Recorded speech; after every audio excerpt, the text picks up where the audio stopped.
joined on Zoom by Congressman, Marine Corps veteran Jake Auchincloss. He represents the Mass 4th District, including Newton, Attleboro, Milford, and the South Coast, even Fall River, where, by the way, Marjorie spoke at the inauguration of the man with whom she shared her first kiss in a cemetery many years ago. That's right. Mayor Paul Coogan. Yep. Congressman Auchincloss, good to see you. Welcome. Thank you. Thank you very much for joining us, Congressman. So I've said this about 10 times today, but why not once more? I saw the Daily Mirror headline today about Venezuela, and it said, it's a Murdoch paper, by the way, and the headline was, tyrant captured by lunatic, and then the big words, madmen. And that's sort of how I feel about this whole situation. I'm a nervous wreck. So tell us what you think is going to happen in Venezuela.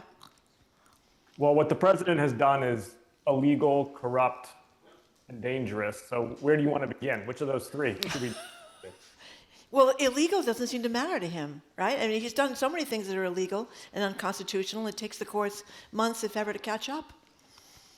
The courts do catch up, but the problem is on issues of armed conflict, it's really Congress that needs to act, not the courts. And I was in a debate with a Republican senator over this weekend where I was really pressing him on the precedent being set here for this type of lawless action is one that you will come to regret. His claim is that the president's actions in Venezuela are the military acting as basically armed guards for a law enforcement provision, which is risible. When you think of that Vladimir Putin, who is a war criminal, came to Alaska, and this president had U.S. troops literally on their knees rolling out a red carpet for this war criminal, that we're supposed to expect that he's so punctilious about law enforcement that he's going to tightly scope military action towards it. Please, this is blood for oil, nothing to do with law enforcement. It's armed conflict, and Congress needs to authorize it.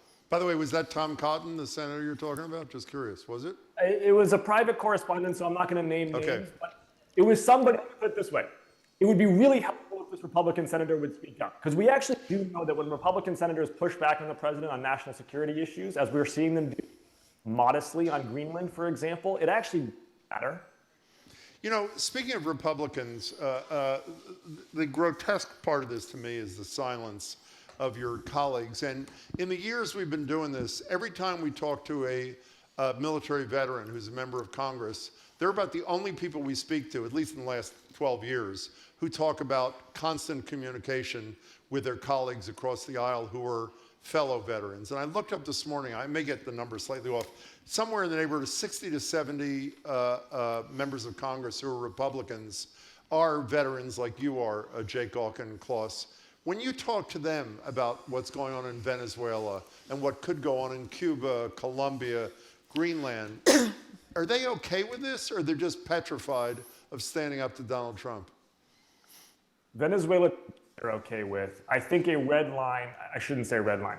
I think discomfort may grow if he actually puts boots on the ground in service of oil extraction, because that absolutely puts U.S. troops at risk. I had on the ground in the South American jungle, and I can tell you that we are the finest fighting force in the world, but we have not been training for tactics, for navigation, for communications, for close air support in the dense jungle canopy, whereas these transnational criminal organizations, these leftist guerrillas, they have been, and that is going to be a nasty and new mission for U.S. Marines or soldiers.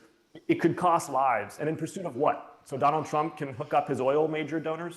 So when you say that they're okay with Venezuela, but not boots on the ground kind of thing, I understand Mike Johnson, who essentially is a lapdog for the president of the United States, and Hegseth, who is good only at abusing women and drinking. I mean, it is what it is. Why are they okay with the president bypassing them and you in terms of authorization, or at minimum prior consultation before they invade a sovereign country? Yeah, so it's two parts. I think the MAGA national security argument here is some confluence of, one, this was a law enforcement operation. Maduro was indicted by the District of New York, and this is serving that indictment. Or two, that Venezuela has been corroded by transnational criminal organizations, and that we are in a non-international armed conflict with them, and thereby the president has the authority to engage in conflict back to protect Americans. That's the kind of arguments you hear from MAGA. I reject all of them.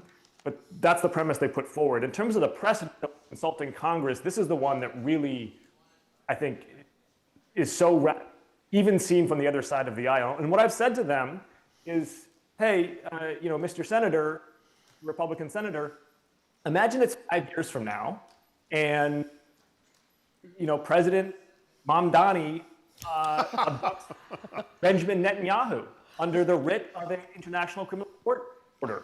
How would you feel about that if you didn't consult Congress? You would be this is a really bad precedent to be setting.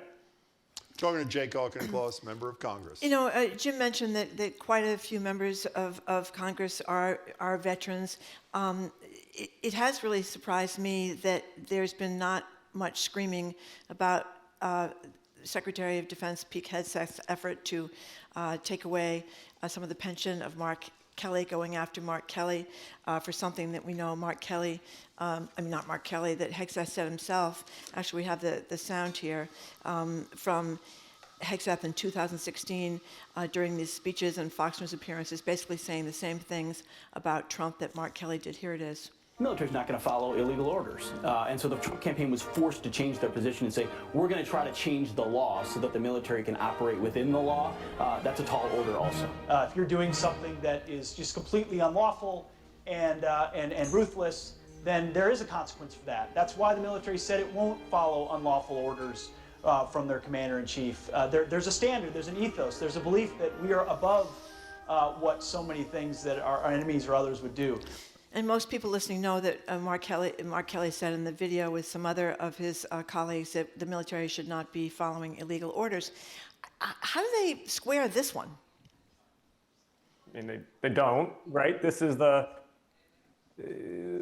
party that was so emphatically in favor of free speech until Jimmy Kimmel made fun of the president, until a U.S. senator supported the Constitution publicly, right? They're clearly not a free speech party. They are a party meant to protect the ego of one man, and they're in service of that narcissist.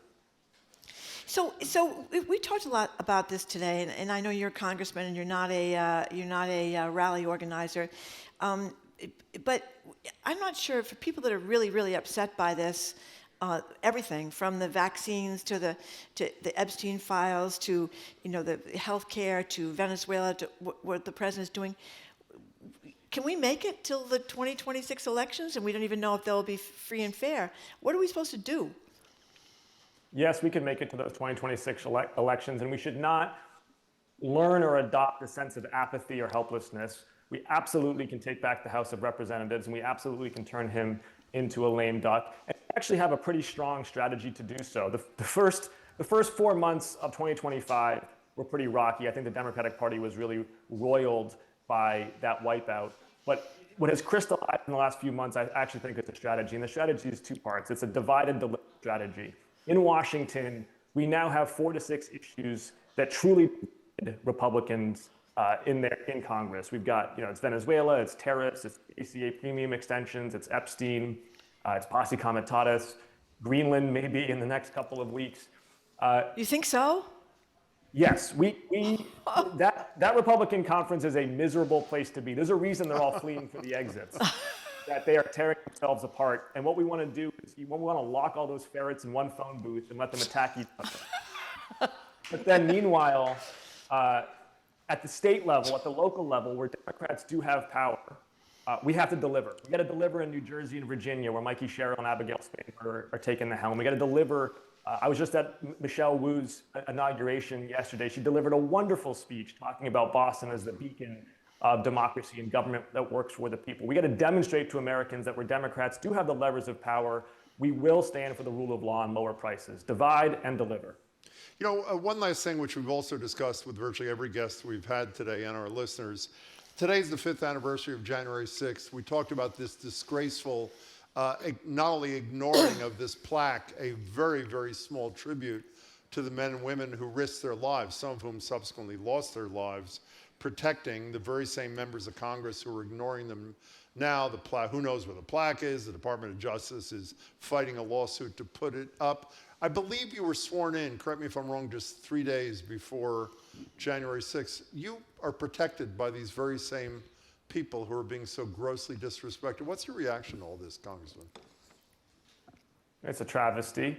And it is one of the most frustrating things for me as a national Democrat is that somehow Republicans wrap themselves in the mantle of public safety and law and order when they have stood by and allowed our police officers to be assaulted by insurrectionists, and then didn't so much as squeak when the president pardoned those criminals who have since gone on to commit crimes out in the United States, targeting other Americans for crimes but they should have been locked up already. And it's on Democrats, candidly, to reclaim that mantle of public safety and law and order. And I've spoken about this frequently. We have to build back trust, not just that we will be defenders of constitutional rule of law, but also that we can take care of the quality of issues, the shoplifting, the open-air drug use. Those issues, I think, make tangible our support for the rule of law. If we can do both, then I think we can be the party that can claim that mantle. You go ahead. Well, Congressman, I don't want to put you on the spot, but I will. One of the things, in my opinion, to be successful in politics is really know your constituents. When I mentioned at the top of the show that Marjorie's first kiss, and I believe the mayor of Fall River's first kiss as well with Paul Coogan, was in a cemetery in Fall River. Jim keeps mentioning this. Were you aware of that, or is this the first time you've heard of that? I'm talking to the Congressman. Tell the truth, Congressman. Did you know that before? I didn't know that. You know Paul extremely well, though, and Marjorie, you could have done much worse. Thank you. Thank you very much, Hey, Congressman. And thank you for joining us. Thanks for your time. We really appreciate it. Yeah, we really appreciate it.